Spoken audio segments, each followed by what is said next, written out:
અચ્છા હવે તો હમણાં તો તને એ ઈવડે ફરવા ગયેલા છે પૈસા ખૂટી ગયા મને કે તું પૈસા લઈને આવ્યો હાલ છો ને આપણે પાછા વઈ આવ્યા નકર આપણે પૈસા ખૂટી ચાલ આ એ વાત હાચી હે પાછો ફોન આવ્યો हेलो बकुड़ा आवाज हमारे से आपने जिसको फोन किया है वो व्यक्ति अभी उपलब्ध नहीं है હું કીધું બકુલ ભાઈ એ ઉપલબ્ધ નથી એમ કીધું હે કેસે બોલતી થી ના ના બોલતો તો બકુલ છે તો પણ બકુલ ભાઈ એમ કેમ કીધું ઉપલબ્ધ નથી એ પૈસા વાગ્યા ને એટલે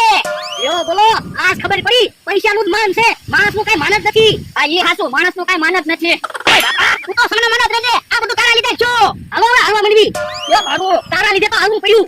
યો બોલો મેં વ્યવહાર કર્યો તોય મને ખીજાના કરો આ તે ખીજાય જ તને થોડા પૈસા હોય ને ત્યાં તારે કઈ જવાનું હતું પૈસા ખૂટી જાય એમ છે થોડા ટિકિટ ભાડે તો પૈસા રાખે યો બોલો આ માલિક ક્યારે માર્યા પોક્યો એ મને વિચાર આવ્યો ઉભાયો પણ થેલી લેવા હું કામ ગયા એ મારા પ્રતિ પોરો ખાતા ખાતા રહી એક જણાને થેલી બેહી જવાનું અને બે જણા થેલી ખેવાની એ હાચું લ્યો યો હું થેલીમાં બેહી જાવ ના યા ના હું આવ થઈ ગયો એના હું થેલીમાં બેહી એ હારું તમે તારા થેલીમાં બેહી જાવ બરો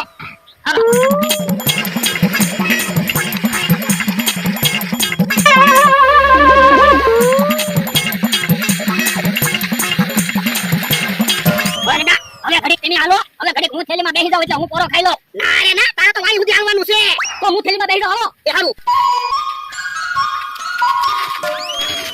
એ થેલી ખાઓ તો ખરા પણ મગા ભાઈ તમારો વજન તો જોવો તમે થોડા અમારાથી ખાઓ એક કામ કરીએ ઘડીક અહીંયા ઊભા રહેવી કાક વાહન આવે ને તો વાહનમાં બેહી જાવી હા ગાડી હાસુ કરું અને હવે સચમાં તો કાઢો હવે કાઈ આપણી પાસે પૈસા ના તમને શરમ ના લાગતી કોઈ દાંત કાઢીએ બાપા બાપા હું તો સારો મનો કેજે તારા લીધે તો બધું છું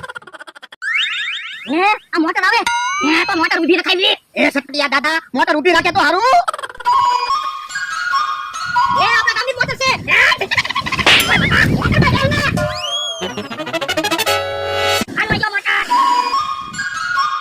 મારો માણા સા બનાવે છે અમને સા બનાવીને આવે ને એટલે સા પીવી છે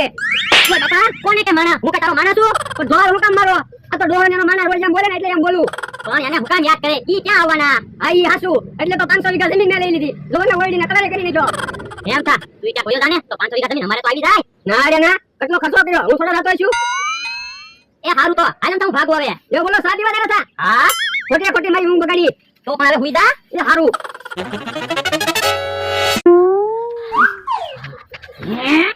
આપણે કોકની વાડી આવી ગયા કોણ હે લા એવું જ લાગે હાલો હાલો ઉભા જો આપણે કોકની વાડી નથી આવ્યા તમારી વાડી છે હે તો જોરે લીમડો છે આંબો છે ઓયડી તમારી જેવી છે અહીંયા માટું પડ્યું પણ અમારી ઓયડી વાય એવું ક્યાં લાગે પણ ઓયડી તમારી વાય એવું જ છે ને પણ અમારી ઓયડીને ક્યાં ખબર હતો ઈ તો કોકે કલર કરી નાખ્યો તો હે તો ફૂટું છે એને પૂછી જોઈ હે ભાઈ આ કોની વાડી છે એ અમથાભાઈની વાડી છે હે કુતા તું હે દોહા તું જીવે બાપા તારા હું મને તારી દો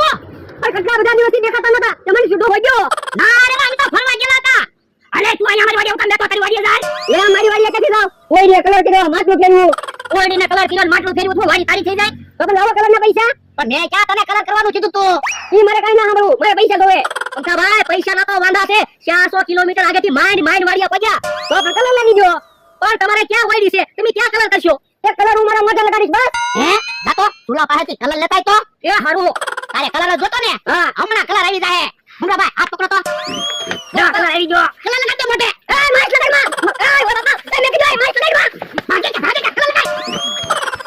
ભરતો 500 વીઘા જમીન જોતી હતી હારું છે ને મેં હબ બધાના પૈસા પૂરા કરાવી દીધા નકર આપણે થોડાક મોડા આવ્યા હોત તો આમ તો જમીન લઈ જા તેના નામે કરી દે ઓય બાપા એ મમ તો જાતી જમીન નામે કરી લે મારી સાહેબ વગર નામે થાય જ નહીં યો બોલો મેં ઓયડીને કલર કરી દીધો તયુડીને મારા મોઢે તાવડીની માઈક લગાડી